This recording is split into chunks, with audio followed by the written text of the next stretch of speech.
But I think the overarching factor in killing the Palestinian cause, and it has been killed. All right, let's put it this way, it's not dead, but it's moribund, it's dying.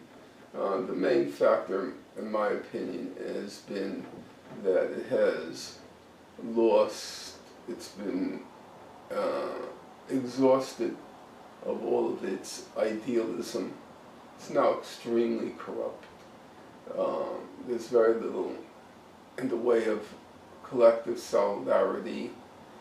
Everybody is out for him or herself.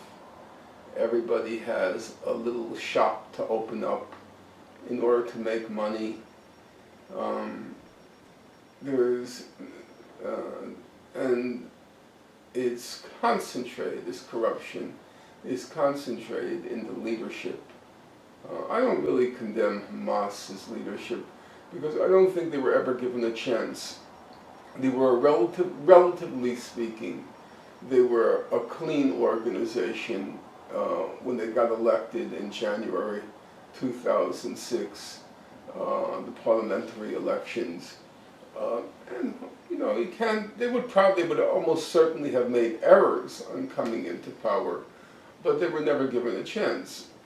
The US, Israel, the EU put all of these brutal sanctions on Gaza, and then they tried to orchestrate a coup against the Hamas leadership, and then they tightened the sanctions and made the situation in Gaza unlivable, and as it became unlivable, the Hamas leadership became more repressive. But they were never given a chance, so I'm not too harsh in my criticism. Though even if in ideal circumstances, there were things about Hamas which just weren't good. And there would have been problems. But would it have been a disaster? I don't know. I can't predict that. It's the same thing as happened in Egypt. Mm-hmm. The Muslim Brotherhood was never given a chance. They made mistakes, for sure. Mm-hmm. Dr. Morsi and the Brotherhood, but they were never really given a chance. So essentially, the integrity, the authenticity of the national cause has been undermined through corruption, monetary corruption. In a sense, monetary corruption, moral corruption, but the moral corruption comes from the mind. I mean, yep. Abbas was always brain dead. Is he a coward? Do you think? No, he's just a corrupt politician. He's Arafat without any. Arafat had this residue of nationalism and idealism. A residue. He was a corrupt, stupid despot, but there wasn't a residue of nationalist commitment. Mm-hmm. But once he passed from the scene, it was just a band of thieves. Okay, and the irony of this is that Mahmoud Abbas is getting money, his advisors see him getting money, so now they want money. The same thing happens in Palestine. You see, if you're in the West Bank, you don't necessarily think you're in an occupation. You see BMWs and... Have you been there? Yeah, I was there. I've been there a few times. Mm-hmm. I lived for 3 months earlier this year. Mm-hmm. I've not been there in 10 years, more than 10 years. I've not been there in close to 15 years, so I don't know what it looks like. Actually, so yeah, it's definitely changed. So you say it doesn't even feel like an occupation? Yeah, so let me term this correctly though.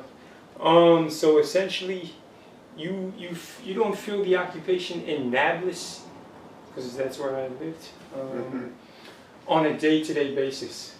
You definitely hear about it from businessmen, because the limitation of exportation and importation, and you feel it in other ways as well, and it's visible in certain ways. Nablus is pretty much 2 mountains, so at the top you can see the Israeli outpost. Sometimes you hear the jets flying over, and of course travel is limited, so it's more so, I think, business and travel. Those are the limitations. But in day-to-day life, people go to school happy, lots of shopping, movie theaters, some nice cars. Then you have the opposite, poor, and they look like, refugees almost. But this So brings where does that leave things? Is there any resistance? There's a spirit of resistance, but more so, I asked a man once, up in the mountains when I was up there, getting a nice view of Nablus, the city. I asked him, should it be one state or two state? And he said, to the effect of, it doesn't matter. If my family is making money, it doesn't matter. One state, two state, I don't care. He wants to live for himself comfortably. And I think that's pretty much the paradigm of the masses in a sense, brush-strokingly speaking. Which leads me to my next question, and this is, I want to clarify this with you, actually, get your clarity on this. The conditions of Palestine. The majority of the people living in the conditions of the Gaza Strip are worse by far, on average, I think we can agree, than the Palestinians in the West Bank. Gaza Strip is far worse. In some parts of Palestine, in the West Bank, especially in cities like Nablus, the occupation is not felt. Okay, so jobs are limited, trade is limited, etc. Does Israel consciously create this divide of some people live okay and they're allowed to, get money and whatever and live comfortably, whereupon Israel oppresses other people strategically, geopolitically, so that Palestine cannot unite? Because it's almost like here in the ghettos. You see the ghetto children, a lot of them are poor, but then the ghetto children will see the hustler or the pimp, and he has money. So they're saying, forget the cause. I want money like this guy's getting. I want fast money, in a sense. So that definitely creates a divide among the Palestinian populace. So my question to you is this done consciously by Israel to undermine the unity on a psychological sense? Does that make sense? Yeah. Does Israel think that deeply? It doesn't take any great genius to figure out that Israel has adopted to it in occupied territories the strategy of divide and conquer. Mm-hmm. And it's done it with a certain, you might say, it's done it with a certain finesse. Mm-hmm. So as I mentioned earlier, a moment ago, when the first Intifada broke out, the reason it was able to achieve so much was because there were all these mass organizations, women's groups, unions, teachers' organizations, and most importantly, political parties. Mm-hmm. At that time, every single person in the occupied territories, every single person, I knew one exception, one person, everybody belonged to a political party. And that was not a trivial fact, because it meant that there was an organization in place, or organizations, plural, that were ready to exploit the opportunity that was opened up by the uprising. So there was a National United Front formed. All the political parties belonged except Hamas at the time. And they worked together, and there was a real spirit of solidarity, collective action, and so forth. So what happened? What happened is, after the first Intifada, which climaxed with the Oslo Agreement, once the Oslo Agreement was set in place, the international NGOs, basically they scooped up from among the Palestinians everybody who had talent, everybody who had leadership ability, and these people who had talent and leadership ability, they would normally have been the heads of the mass organizations. They would have been the leaders of the trade unions, the women's groups, the political parties. Mm-hmm. Now all of them were given these computer terminals in Ramallah, and Ramallah was then built up. I'm told now it's one of the most expensive cities in the world. It's a very rich city because of all the UN personnel based there. And it was a quid pro quo. Quid pro quo is the Latin for You do this, I do that. What we say, you scratch my back, I scratch yours. And the quid pro quo was, we're going to give you a good salary, double what any Palestinian in the West Bank can hope to earn. We'll give you a good salary, and you can go on Facebook and Instagram, you can go on Twitter, and you can say whatever you want. You can talk to, yourself to the end of time, but you can't do anything that rocks the boat.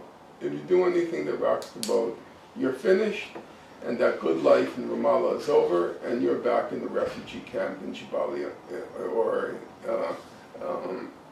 Jalazon, you're back in the refugee camp.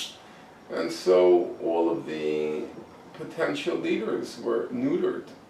They are not willing, they're not ready to give up the lifestyle that they were granted by the international NGOs. And this is found mostly in the West Bank? Yeah, and it's very different in Gaza. So Gaza is the true hope for a sprouting, no, would you say, or no? No. Gaza is a different form of desperation. Everybody in Gaza who's enterprising, again, those natural leaders, they're all trying to figure out some racket. One person says, I'm setting up an Edward Said library. Another person says, I'm setting this up, setting that. Everybody's looking for a little money here, a little money there. It's, you can't, unfortunately, you can't trust anybody in Gaza. Wow. Because they're desperate. What do you think desperate people do? They're desperate. So, I know a couple of people there I trust, but in general, it's become an extremely corrupt place. Hamas is corrupt, yeah. Well, Hamas became corrupt, yes, and repressive, extremely repressive. It always was repressive. Religiously repressive? And agriculturally repressive, human rights repressive, the torture, the lack of freedom of speech. Do you think Israel implants such seeds of repression? Only in the sense that if you create conditions like that, it's going to happen. Gotcha. Okay.